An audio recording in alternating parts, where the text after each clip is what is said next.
Hi everyone, कैसे हो आप सभी लोग। आई होप आप लोग अच्छे होंगे। मैं हूं राहुल जायसवाल एंड स्वागत करता हूं आप सभी का एक बार फिर हमारे यूट्यूब चैनल JR ट्यूटोरियल्स में। तो दोस्तों, जैसा कि आप जानते हैं यार कि हमारा सिर्फ और सिर्फ 3 दिन बचे हैं और आपका जो फाइनल एग्जाम है वो खत्म हो जाएंगे, यानी आखिरी 2 पेपर बचे हुए। और मैं जस्ट सोच रहा था आपके बारे में यार कि कितनी मतलब बोलते ना ग्रेट जर्नी रही है। पूरे साल हमने आपको पढ़ाया दोस्तों, चाहे साइंस हो, मैथ्स हो, हिस्ट्री, ज्योग्राफी, पॉलिटिकल साइंस के सब्जेक्ट्स के हमारे पहले के जो वीडियोस है, ये सभी चीज़ हमने आपके लिए दिया और आप सभी ने हमारा इक्वली साथ दिया और हमारे साथ कोऑपरेट करके हमारे सभी वीडियोस देखे, कॉन्सेप्चुअल नॉलेज क्लियर किया। और अभी भी ठीक है ना, कितना मेहनत कर रहे हो आप लोग ताकि आपका जो ये बचा हुआ 2 एग्जाम है, हिस्ट्री पॉलिटिकल साइंस का एंड ज्योग्राफी का, ये बहुत अच्छी तरीके से चला जाए।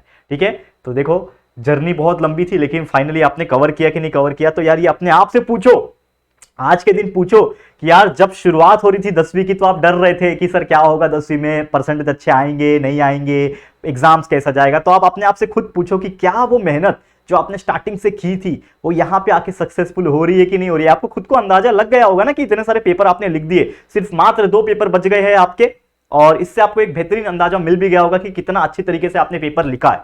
ठीक है, चलो किसी लोग का थोड़ा सा एवरेज पेपर गया होगा, किसी लोग का बहुत अच्छा गया होगा, किसी लोग का थोड़ा सा खराब भी गया होगा, लेकिन कोई बात नहीं। जैसा मैं हमेशा बोलता हूं, it is a part of life और ये चलता रहेगा। अभी तो यार ये पहला पड़ाव था। ठीक है, ठीक है, तो इसके बाद बहुत सारे पड़ाव आएंगे लाइफ में और सभी को हम लोग को पार करके आगे बढ़ते रहना है। बोलते हैं ना, एक चलती का नाम जिंदगी, जिंदगी में चलते रहना है, आगे बढ़ते रहना है, टेंशन की बात नहीं है। ठीक है, चलो वो सब बातें कभी और करेंगे, टाइम ही टाइम रहेगा वैकेशंस में हमारे पास डिस्कस करने के लिए। लेकिन आज अगेन एक बेहतरीन वीडियो हमारे 10th स्टैंडर्ड के जो हिस्ट्री और पॉलिटिकल साइंस का जिनका एग्जाम है उनके लिए वीडियो लेकर आ गया हूं एक और। पिछले दिन में कई सारे वीडियोस मैंने शेयर किए और एक सबसे इंपॉर्टेंट चीज जो आपको मैं बताना चाहता हूं कि आप सभी के लिए कई सारे वीडियोस जो हमने बहुत पहले से ही बना के रखे थे उसके लिंक्स मैं टेलीग्राम पे एक एक करके शेयर कर चुका हूं।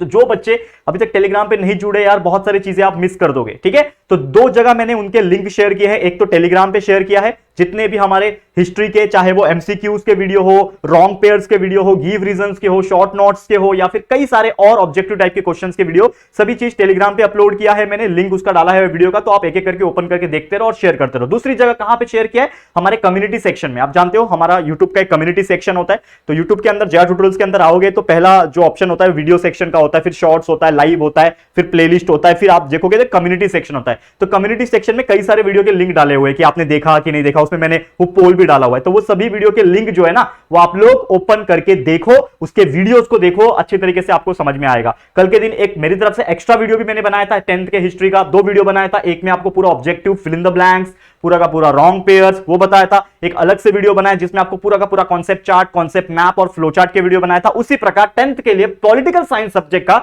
एक और अलग से वीडियो मैं बना रहा हूं जिसमें हम लोग ऑब्जेक्टिव टाइप क्वेश्चंस की बात करेंगे, फिल इन द ब्लैंक्स, साथ में कुछ कॉन्सेप्ट मैप जो इंपॉर्टेंट लग रहे हैं मुझे वो मैं आपको कराने वाला हूं। तो बस कुर्सी की पेटी बांध लो और फटाफट से तैयार हो जाओ हमारे साथ इस वीडियो को पूरा एंड तक देखने के लिए। ठीक है, तो are you guys ready? Are you ready? चलो शुरुआत करेंगे। तो अगेन उसके पहले इंस्टाग्राम पे कनेक्ट हो जाना, कई सारी चीजें हम लाएंगे इंस्टाग्राम पे आप लोग के लिए भी, और साथ ही में हम लोग कभी कभी इंटरैक्ट करेंगे, लाइव पे बातें करेंगे, बहुत सारी चीजें हैं, आप ज्वाइन कर लेना। ठीक है, अब जैसे कि आप जानते हो, हाँ एक और चीज मैं बता दूं कि JR ट्यूटोरियल का टेलीग्राम जो लिंक है डिस्क्रिप्शन में दिया हुआ है, या फिर डायरेक्टली टेलीग्राम पे जाओगे ना, तो जब JR ट्यूटोरियल टाइप करोगे तो आपको कई सारे और फेक चैनल मिलेंगे, लोग क्रिएट कर लेते हैं, उसमें हम क्या ही कर सकते हैं, आप लोग जाके उनको रिपोर्ट कर देना। लेकिन जिस पे 38,000 के आसपास जो सब्सक्राइबर्स है वो हमारा रियल टेलीग्राम अकाउंट है, रियल टेलीग्राम ग्रुप है, उसको ज्वाइन कर लेना, उसमें आपको वीडियो के लिंक्स देखने मिल जाएंगे। ठीक है, चलिए शुरुआत करेंगे दोस्तों। सबसे पहले यहां पे क्या देख पा रहे हो आप लोग, complete the sentence by choosing correct option. ठीक है ना, complete the sentence by choosing the correct option, यानी कि फिल इन द ब्लैंक्स है। ठीक है, ये क्या है, फिल इन द ब्लैंक्स वाले क्वेश्चन है। तो आप लोगों को फटाफट इसका क्या करना है, आंसर देना है। चलो सबसे पहले यहां पे आप लोग देख पा रहे हो, यहां पे सबसे पहला क्वेश्चन क्या है, in democracy dash participate in elections and get political power.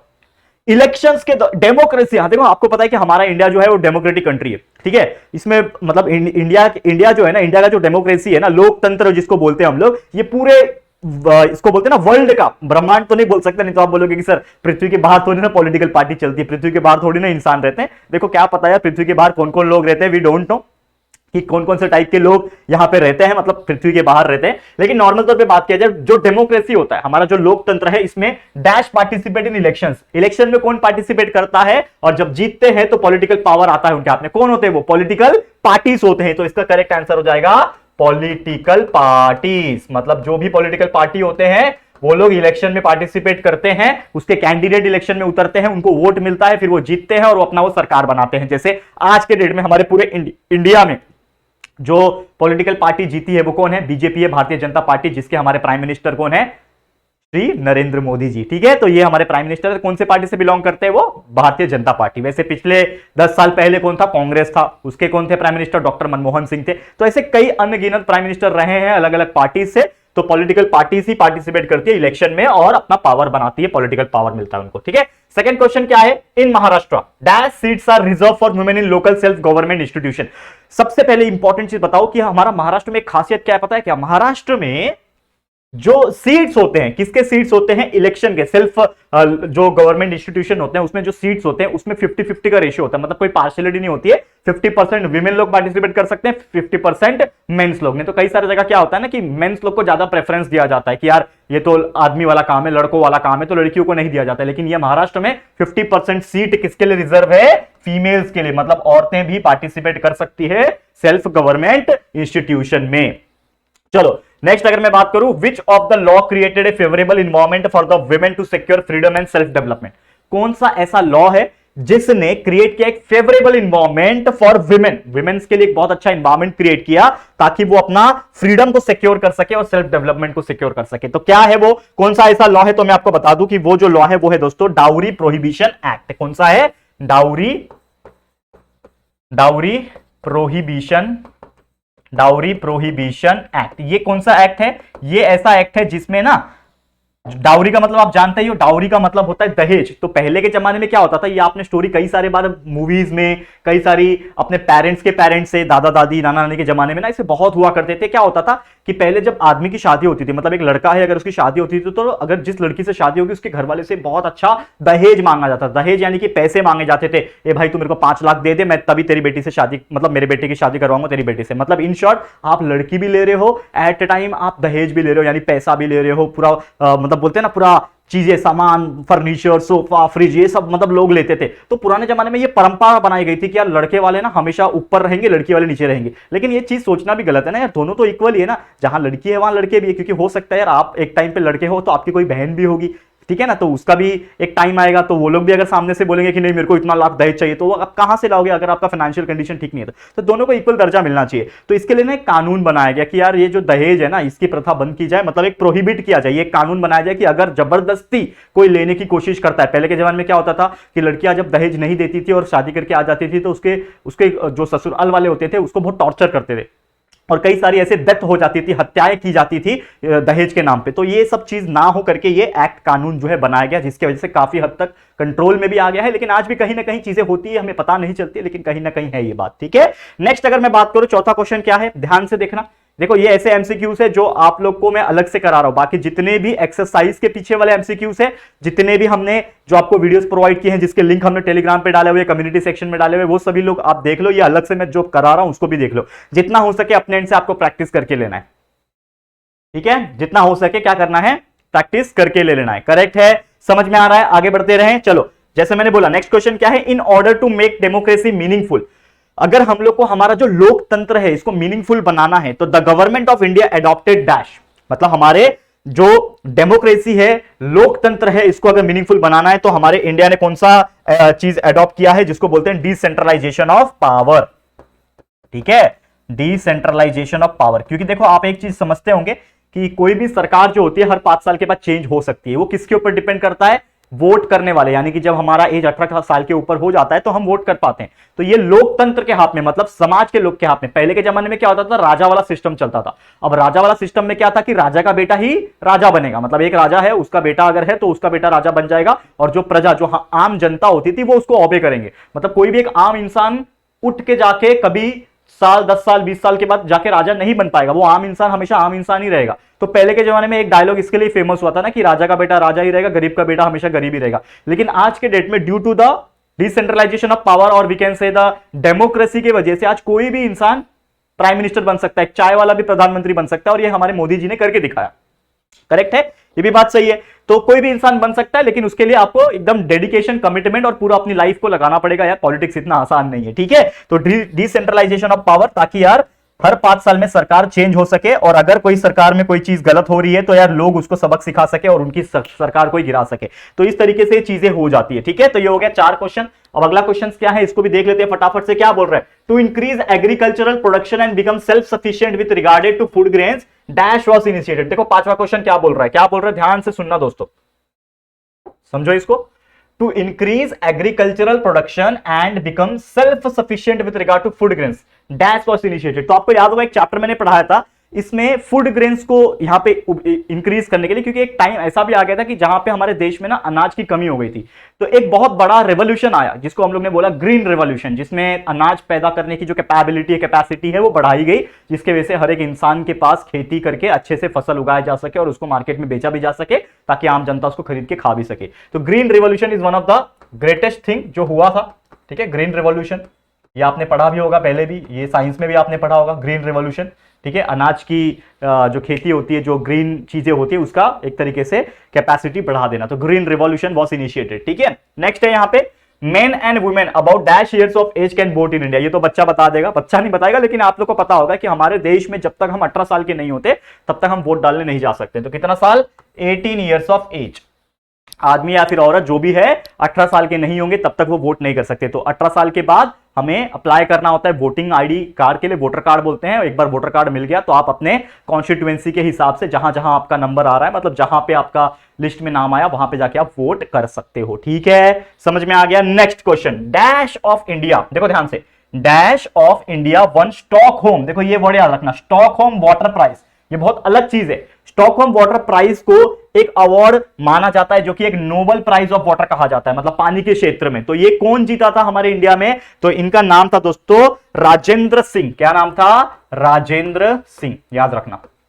तो राजेंद्र सिंह जो है उन्होंने एक अवार्ड जीता था जिसका नाम है नोबेल प्राइज ऑफ वाटर। अगर ये सब कभी नाम जिक्र होती है नोबेल प्राइज ऑफ वाटर तो आपको एक नाम याद रखना है जो कि है राजेंद्र सिंह ऑफ इंडिया। याद रहेगा, राजेंद्र सिंह ऑफ इंडिया। चलो नेक्स्ट अगर मैं बात करूं, dash is one of the problem face by consumer in India.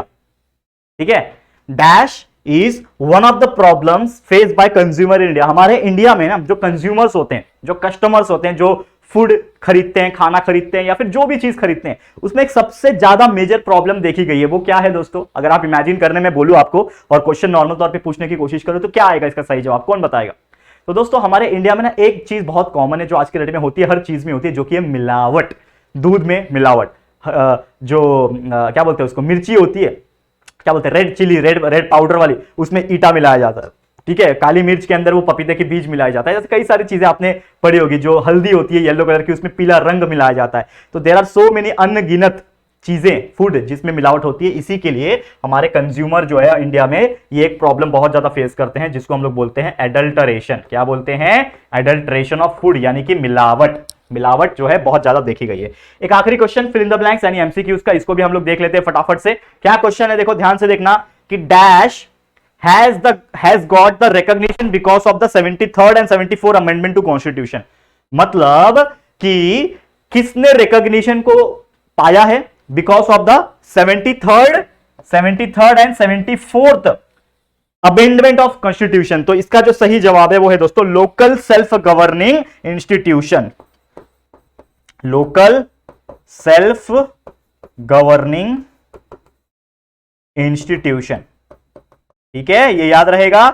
तो because of the 73 and 74th amendment of the constitution local self governing institution ने अपना दर्जा जो है, रिकॉग्निशन जो है वो पाया है। ठीक है, समझ में आ गया। तो ये थे कुछ अलग एमसीक्यूज जो मैंने आपको कराने की कोशिश की है, तो इसको अच्छी तरीके से याद कर लेना। बाकी जितने भी टेक्स्ट बुक के पीछे वाले हैं या फिर इसके जो मैंने आपको अलग से पहले भी वीडियो जो बना के दिया था जिसका लिंक मैंने टेलीग्राम पे कम्युनिटी पे डाल रखा है, वो भी वीडियोस देख लो। 21 अगर आप फॉलो करते हो वहां से भी देख लो यार, मतलब हर जगह है, बस इसको अच्छी तरीके से लर्न कर लेना। होपफुली आपका एग्जाम अच्छे से जाएगा, टेंशन मत लेना। ठीक है, चलो हम आगे बढ़ते हैं अगले क्वेश्चन की तरफ। अब देखो ये क्वेश्चन होता है दोस्तों complete the concept chart, complete the concept map बोल लो या फिर फ्लो चार्ट बोल लो। ये क्वेश्चन भी आता है, तो कोई भी दो होता है, दो में से कोई एक करना होता है। 2 मार्क्स का क्वेश्चन डेफिनेटली जो पॉलिटिकल साइंस है उसमें पूछा जाता है क्वेश्चन नंबर 8 में। ठीक है, अब ये जो क्वेश्चन है, जैसे एक क्वेश्चन यहां पे दिया है, work done by the election commission about voters list. मतलब वोटर लिस्ट जब बनता है, ठीक है, तो उस टाइम पे देखो ये क्वेश्चन ना बहुत घुमा घुमा के पूछता है अलग अलग तरीके से। मतलब ये क्वेश्चन एक अलग है, क्या बोल रहा है कि इलेक्शन कमीशन जो है, जैसे कि आप जानते हो कि कहीं पे भी वोटिंग का जब काम आता है तो इलेक्शन कमीशन ही काम करती है, ठीक है, डिपार्टमेंट होता है इलेक्शन कमीशन ऑफ इंडिया। माफ करना, तो सॉरी, हाँ, तो इलेक्शन कमीशन जो होती है वो काम करती है। अब इलेक्शन कमीशन जो होता है इसके कई सारे रोल्स हैं, जैसे कभी कभी फ्लोचार्ट आपको पूछता है कि इलेक्शन कमीशन का स्टार्टिंग से ही पूरा रोल बताओ, तो स्टार्टिंग से ही इलेक्शन कमीशन का ना ऐसे बहुत सारे रोल होते हैं। अगर आप देखोगे तो चाहे वो कॉन्स्टिट्यूएंसी को बनाना, फिर वो वोटर लिस्ट बनाना, उसके बाद भी कई सारी चीजें होती है, वो होता है। तो ये सब आपके टेक्स्ट बुक में आपको देखने मिल जाएंगे। ये हो गया, लेकिन ये थोड़ा अलग क्वेश्चन है। ये अलग क्वेश्चन क्यों है? क्योंकि ये पूछा है कि जो इलेक्शन कमीशन है वो वोटर्स लिस्ट बनाने के टाइम क्या करती है, क्या उसका रोल होता है। तो हमने इसका आंसर लिख के लाया कि सबसे पहले तो वो यार क्या करती है, to prepare list of eligible votes, to prepare list of eligible votes, मतलब जो भी वोट करने के काबिल है, एलिजिबल है। जैसे क्या होता है, कभी कभी लोग 18 साल के ऊपर के हो जाते हैं लेकिन उनका नाम नहीं आता क्योंकि उनका वोटिंग कार्ड नहीं होता, या फिर कुछ अलग रीजन होता है, कुछ मिस्टेक्स होते हैं। तो ये सब चीजें वो लोग पहले देखते हैं और उसका एक क्या बनाते हैं, लिस्ट बनाते हैं। कौन बनाता है? ये सब इलेक्शन कमीशन बनाते हैं, to prepare list of eligible votes. उसके बाद क्या करते हैं, अपडेट करते हैं, to update the existing voter list, या फिर जो पहले का जो वोटर लिस्ट है ना वो तो रहेगा ही ना, तो जो पहले का जो वोटर लिस्ट है, एग्जिस्टिंग वोटर लिस्ट है, उसको क्या करते हैं वो लोग, अपडेट करते हैं। To update the existing voters list, जो भी पहले का जो भी वोटर लोग होते हैं उसको अपडेट करना, क्योंकि तभी तो यार जो पुराने थे वो तो रहेंगे लेकिन नए वाले का भी नाम आ जाएगा। To update the existing voters list. उसके अलावा to include the name of new votes, ठीक है ना, to include the name of new voters, जो नए वोटर्स होते हैं उनका नाम भी तो इंक्लूड करना होता है। तो यार वो लोग क्या करेंगे, न्यू वोटर्स जो होते हैं ना, उनका नाम भी इंक्लूड करते हैं। And last but not the list, और क्या काम करते हैं वो लोग वोटर लिस्ट के अकॉर्डिंगली, इलेक्शन कमीशन क्या काम करते हैं, to issue the identity card, to issue the identity card. एक आइडेंटिटी कार्ड मिलता है उनको, issue the identity card to voters. जो वोटर्स होते हैं ना उनको मिलता है कि नहीं उनका एक आइडेंटिटी कार्ड, जिसको ही कहा जाता है वोटर आईडी कार्ड। अपने मम्मी पापा से पूछना, या फिर आपके कोई बड़े भाई बहन होंगे जो 18-19 साल के होंगे या फिर ऊपर होंगे, तो उनको पूछना क्या आपके पास वोटर आईडी कार्ड है। तो अगर उनके पास वोटर आईडी कार्ड है तो डेफिनेटली वो क्या कर सकते हैं, वोट देने जा सकते हैं। तो ये सब चीजें आप लोग को क्या करनी है दोस्तों, ध्यान में रखनी है। समझ में आ गया, क्लियर है? ये हो गया आप लोग का पहला कंसेप्ट चार्ट, कंसेप्ट मैप, जो भी है बोल लो। तो इस प्रकार से क्वेश्चन आ सकते हैं, और बाकी जितने भी आपके टेक्स्ट बुक के पीछे वाले सबसे पहले तो वो कर लेना। क्वेश्चन बैंक का जितने भी इंपॉर्टेंट जो कंसेप्ट मैप थे वो ऑलरेडी मैं करा चुका हूं, और उसका वीडियो ऑलरेडी मैं किस पे डाल चुका हूं, टेलीग्राम पे डाल चुका हूं, जाके देख लेना। Most important concept chart of 10th standard political science. तो ये आप सर्च करके तो भी हमारे वीडियो सेक्शन में आपको मिल जाएगा, पर लंबा सर्च करना पड़ेगा या फिर नाम डाल के सर्च करना पड़ेगा। इससे अच्छा हमने टेलीग्राम पे ये कल 2 दिन में मैंने कई सारे वीडियोस के लिंक डाले हुए हैं, आप एक एक करके स्क्रॉल कर लो टेलीग्राम पे जाके, आपको मिल जाएगा, कम्युनिटी में भी डाल दिया है। ठीक है, चलो नेक्स्ट अगर मैं आगे बढ़ूं, अगला क्वेश्चन क्या है, कंप्लीट द कंसेप्ट चार्ट में। देखो ये बहुत ही अलग क्वेश्चन है, important movements in India. India में अलग अलग मूवमेंट्स क्या हुए, मूवमेंट्स मतलब क्या होता है, आंदोलन, ठीक है ना। नहीं तो आप बोलोगे कि सर इंपॉर्टेंट मूवमेंट मतलब इंडिया में क्या क्या मूवमेंट हुआ।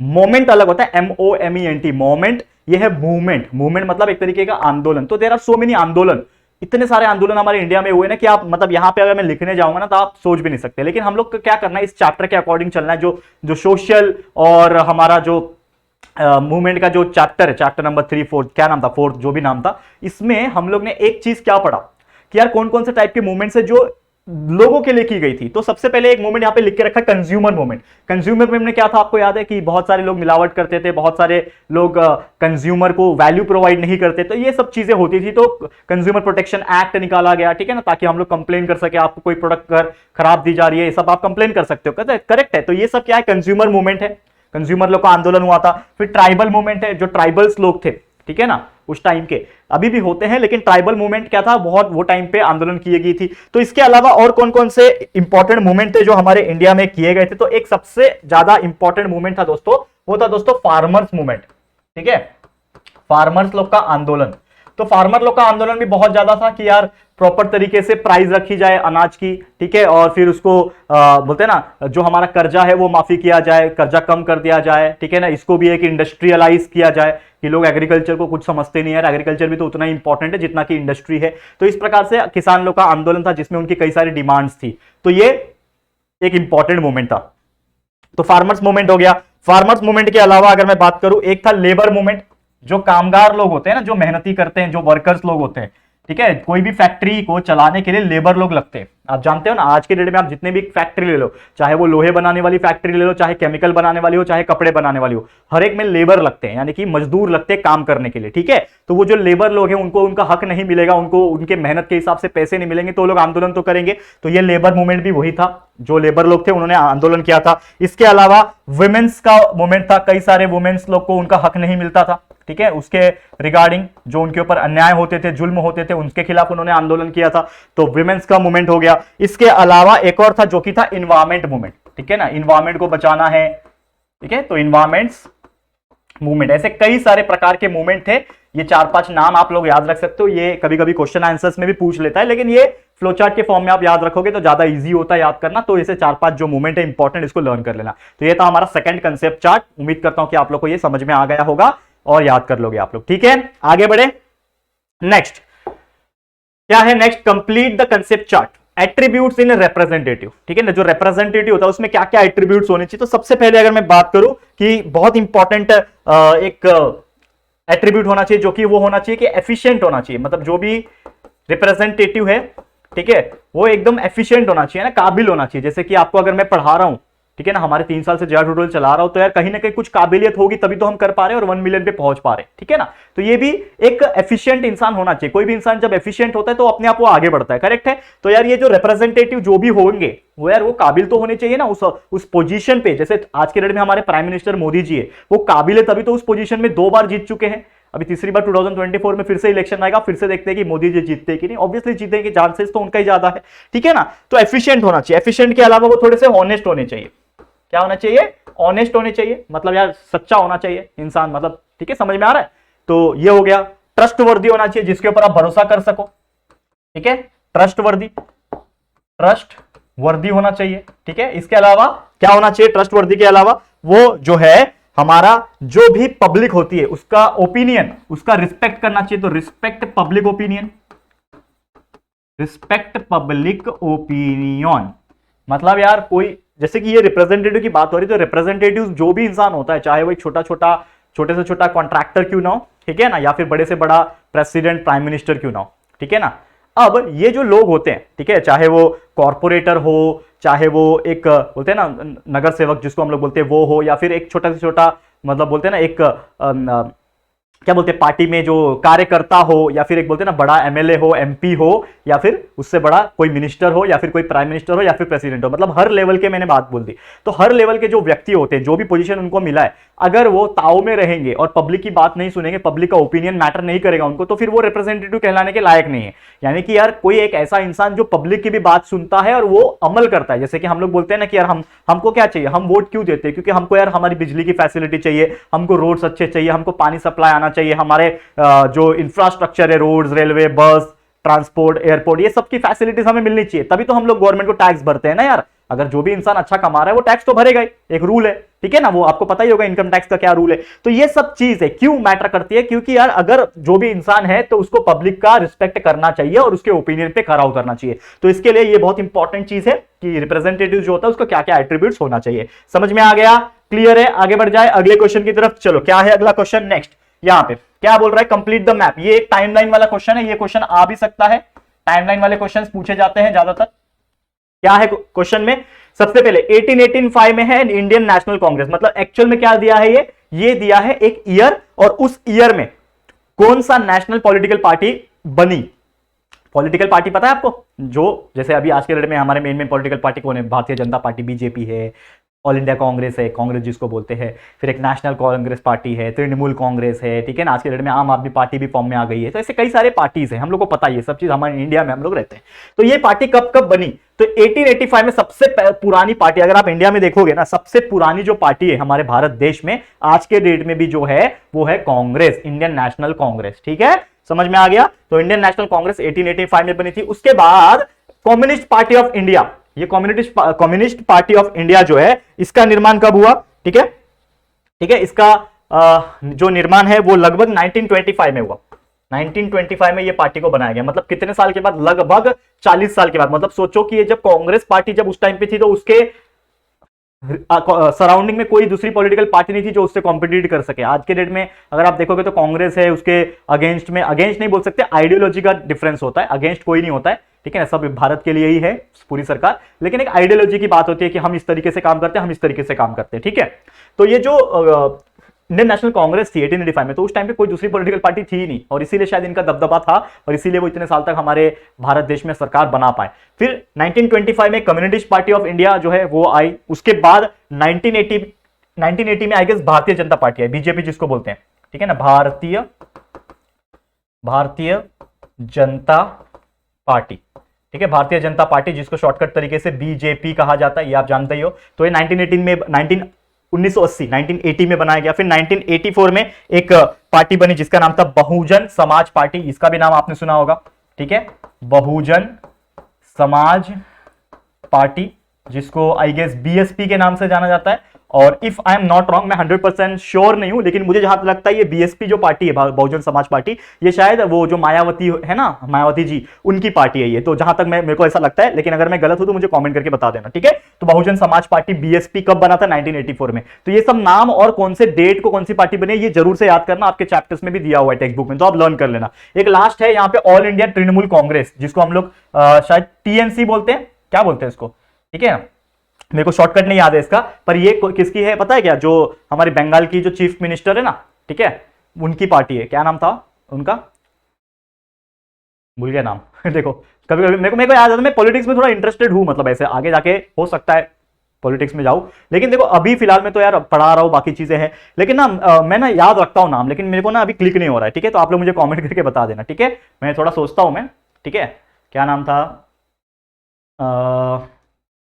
चलो याद नहीं आ रहा है, कोई बात नहीं, माफ कर देना मुझे, मैं थोड़ा सोच रहा हूँ, तो मैं गूगल कर सकता हूँ अभी, लेकिन कोई बात नहीं, जरूरी नहीं है, ठीक है। ये नाम मैं नहीं, मतलब आप लोगों को सिर्फ ये नाम याद रखना, और ये पार्टी कब बनी, तो ये पार्टी कब बनी थी याद रखना, 1998 में बनी थी, बस इतना याद रख लो। लेकिन आपके ज्यादा जानकारी के लिए कि इसके मतलब चेहरा कौन है, मतलब कौन है इसके मेन जो है, वो आप लोग याद रख सकते हो, ठीक है ना। जो चीफ मिनिस्टर है ना वेस्ट बंगाल की, वही है, मेरे को उनका नाम याद नहीं आ रहा है खाली बस, ठीक है, कभी कभी होता है ऐसा, नाम याद नहीं आता है, ठीक है। Next concept map, concept map एक और आ गया, जिसमें क्या बोल रहा है? Laws related to protection of women and securing their development, मतलब औरतों को लेके कई सारे लॉज बनाए गए, कानून बनाए गए, ताकि उनको सिक्योर किया जा सके और उनको डेवलपमेंट कराया जा सके। क्योंकि देखो पुराने जमाने में, जब बहुत अर्लियर स्टेज में हम लोग का जब जमाना था, आज से 50 साल 60 साल 70 80 साल पहले, तो विमेन्स की इज्जत नहीं करते थे लोग। उनको ऐसा लगता था, जो आदमी लोग होते थे उनको ऐसा लगता था कि विमेन सिर्फ घर पे बैठ के झाड़ू पोछा बर्तन खाना बनाना और बच्चे पैदा करने के लिए ही बनी है। लेकिन हमने ये सब चीज चेंज किया धीरे धीरे, हमने कई सारे कानून बनाए, नियम बनाए, लोगों ने पढ़ाना शुरू किया धीरे धीरे। आज के डेट में आप देखोगे तो औरतें कितने आगे निकल गई हैं। इवन जो एक मैन होता है उसके साथ हाथ में हाथ डाल के चलती है, यानी कि एक लेवल हो गया उन दोनों का, दोनों 50-50% इक्वल हो गए। आज के डेट में विमेन्स क्या नहीं कर पा रही है? स्पेस शटल उड़ा रही है, एरोप्लेन उड़ा रही है, एयरफोर्स में जा रही है, मिलिट्री में जा रहे हैं, करेक्ट है, टीचर्स बन रहे हैं, डॉक्टर बन रहे हैं, इंजीनियर बन रहे हैं, ऐसे कई सारी चीज, क्या ऐसा चीज है जो नहीं कर पा रहे? तो ऑब्वियसली एक बहुत अच्छी चीज है ये, ठीक है। तो मेंस पॉइंट ऑफ व्यू देखा जाए तो हम लोग को रिस्पेक्ट करना चाहिए, तो इसके लिए हम लोग ने बहुत सारे rules and regulation and law बनाए गए थे। सबसे पहले क्या लॉ बनाया गया था? 1952 में, 1952 में एक लॉ बनाया गया। उस लॉ का जो नाम रखा गया दोस्तों वो है right to alimony and share in fathers, ठीक है। देखो यहां पे मैं आपको एक्सप्लेन करूंगा, राइट टू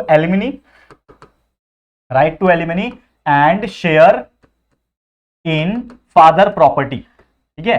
फादर का जो प्रॉपर्टी होता है उसमें हक, जैसे आज के डेट में हम लोग बोलते हैं ना, समझ लो कि आपके घर में एक भाई और एक बहन है, तो बहन जो होगी वो शादी करके अपने ससुराल चले जाएगी, आप बचे अकेले भाई, तो आपके पापा का जो भी प्रॉपर्टी रहेगा वो आपका हो गया। तो आप सोचते होंगे यार ये तो अपना ही प्रॉपर्टी है। जो अमीर लोग होते होंगे ना, जो बहुत ज्यादा रिच होते हैं, जिनके पास बहुत प्रॉपर्टी है, पैसा है, बंगला है, गाड़ी है, बोलते हैं ना तुम्हारे पास क्या है, मेरे पास तो माँ है, तो वो अलग बात है। चलो, तो ये जो चीजें होती है ना, एक रूल बनाया गया था कि if a girl wants the share of property of her father ना, तो वो मांग सकती है, केस भी कर सकती है, ठीक है। तो ये एक रूल है, ठीक है। जैसे हम लोग बोलते हैं ना कि अगर मैं लड़का हूं तो मेरे पापा की जो प्रॉपर्टी है वो इनडायरेक्टली मेरी हो जाएगी, लेकिन अगर कोई मेरी बहन है, अगर वो चाहेगी तो वो मुझसे मांग सकती है, 50-50% का बंटवारा हो सकता है अकॉर्डिंग टू द रूल 1952, ठीक है ना, एक्ट बनाया गया है। फिर और क्या नियम है कई सारे, एक 1961 में एक बहुत बेहतरीन एक्ट बनाया गया 1961 में, जिसको बोला जाता है dowry prohibition act.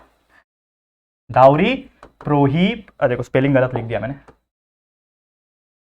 Dowry prohibition, dowry prohibition act. ये एक ऐसा एक्ट है, ये एक ऐसा एक्ट है जिसमें कि दहेज जो जबरदस्ती जो लिया जाता था उस पे ऊपर रोक लगाया जा सके, ताकि फीमेल जो है उनकी जान ना जाए, क्योंकि पहले के जमाने में डेथ वगैरह भी हो जाता था, लोग मार देते थे जानबूझ के, ये सब चीज होता था। इसके लिए एक एक्ट या फिर बोल सकते हैं आप कानून बनाया गया। उसके अलावा क्या है नेक्स्ट यहां पे और कौन से लॉ बनाए गए, तो 1961 में ही अगेन मैटरनिटी बेनिफिट एक्ट बनाया गया।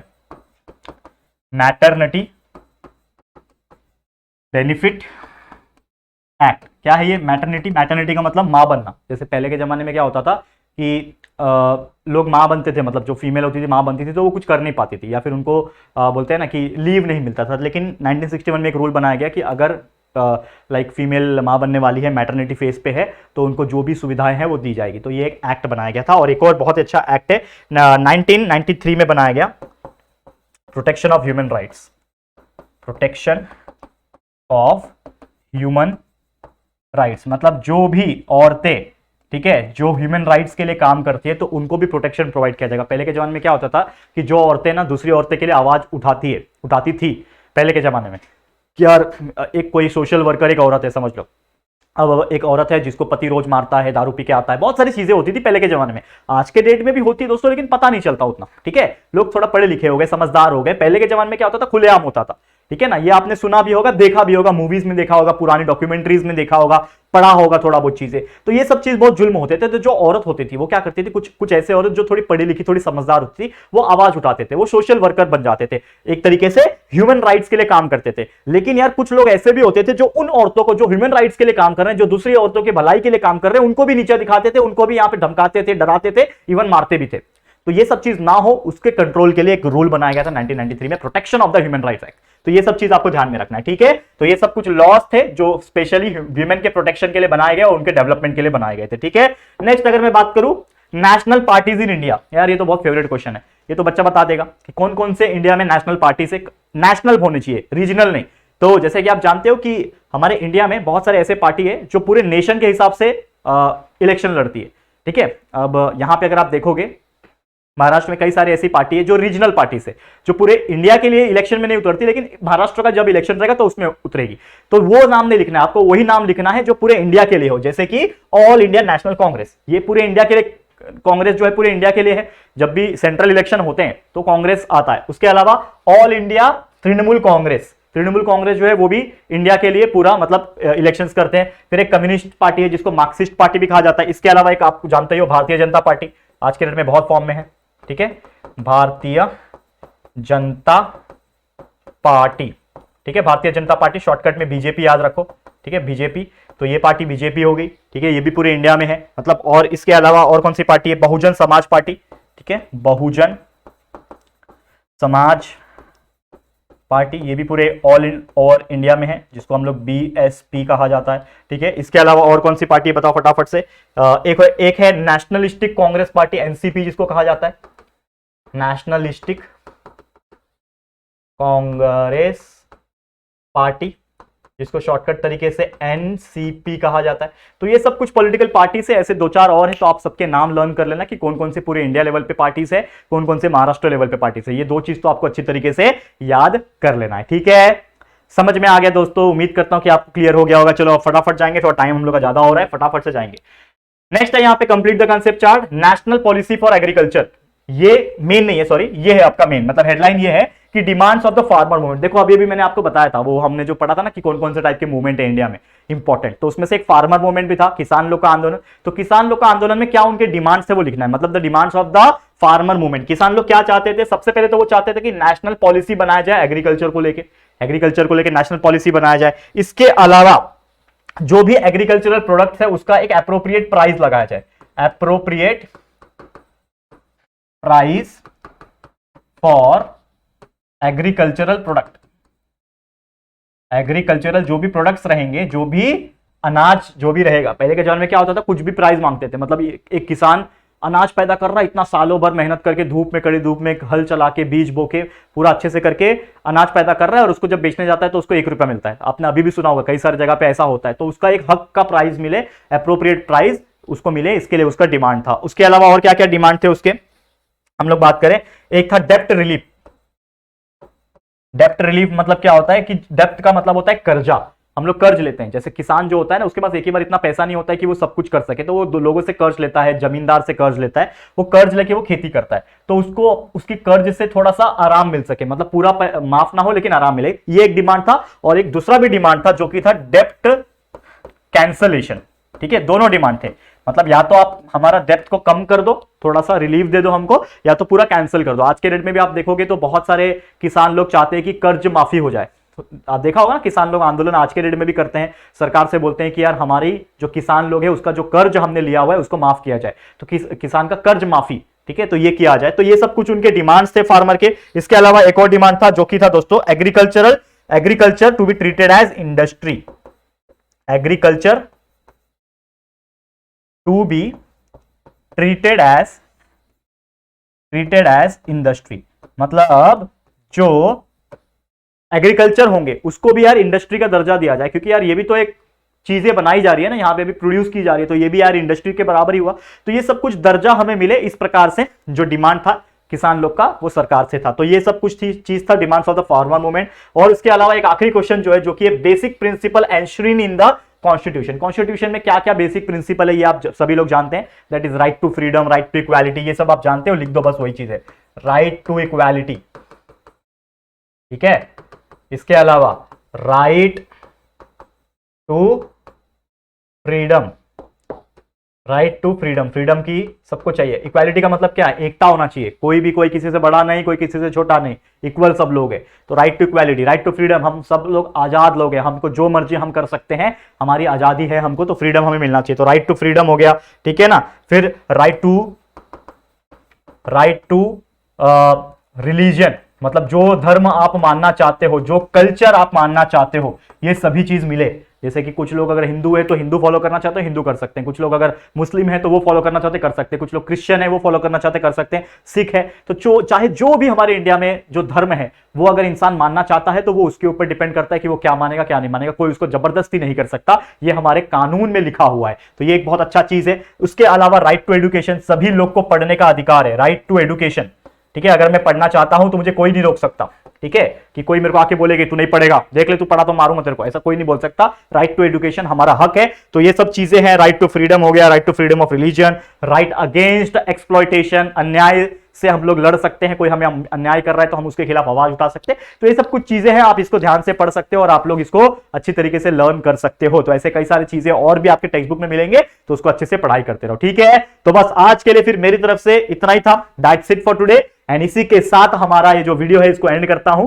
बस एक ही चीज बोलना चाहूंगा कि अब हमारा वीडियोस हो गया हिस्ट्री और पॉलिटिकल साइंस के लिए, और जितने भी वीडियोस हमने पहले से डाल के रखे हैं, जिसका लिंक टेलीग्राम पे और कम्युनिटी में डाल रखा है, उसको अच्छी तरीके से देखो और याद करो, प्रैक्टिस करो, रिवीजन कर लो, ठीक है। तो चलो आज के लिए इतना ही। अब सीधा आपसे कब मुलाकात होगी, ज्योग्राफी के पेपर के एक दिन पहले।